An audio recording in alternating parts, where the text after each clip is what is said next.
سلام مکارم اخلاق ہی کا حصہ ہے۔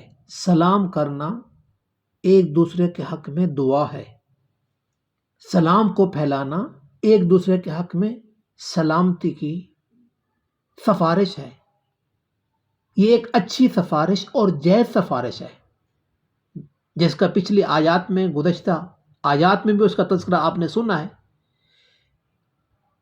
کسی بھی ایمان والے کے لیے کسی بھائی کو ایمان اور ہر لحاظ سے سلامتی کی دعا کرنا اور اس کو سلامتی نصیب ہو جائے، یہ مسلمان سلام میں یہی کہہ رہا ہے۔ ایک دوسرے کے حق میں خیر خواہی کا جذبہ پیدا ہوگا۔ وَإِذَا حُيِّيتُم بِتَحِيَّةٍ فَحَيُّوا بِأَحْسَنَ مِنْهَا أَوْ رُدُّوهَا۔ قرآن بتاتا ہے وَإِذَا حُيِّيتُم، جب تمہیں دعا دی جائے سلام کے ساتھ، فَحَيُّوا بِأَحْسَنَ مِنْهَا، تو تم اس سے بہتر دعا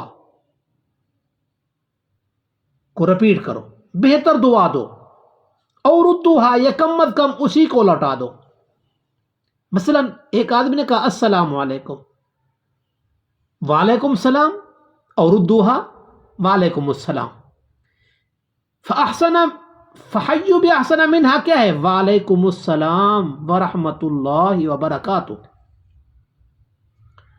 اور ایک مجلس میں رسول اللہ صلی اللہ علیہ وسلم تشریف فرماتے، ایک آدمی آیا، اس نے کہا السلام علیکم، آقا صلی اللہ علیہ وسلم نے اس کو 10 نے کیا۔ دوسرا آدمی آیا، اس نے کہا السلام علیکم ورحمۃ اللہ، السلام علیکم ورحمۃ اللہ، آقا صلی اللہ علیہ وسلم اس کے لیے 20 نے کیا۔ تیسرا آدمی آیا، اس نے کہا السلام علیکم ورحمۃ اللہ وبرکاتہ، آقا صلی اللہ علیہ وسلم نے 30 نے کیا۔ اور سلام میں پہل کریں، من عرفت ومن لم تعرف، جس کو پہچانتے ہو اس کو بھی سلام کرو، جس کو نہیں پہچانتے اس کو بھی سلام کرو۔ اور سلام کرنے والا تکبر سے بری ہوتا ہے۔ سلام کو پھیلاؤ، لیکن اس کو ابھی کٹ وٹ کرنے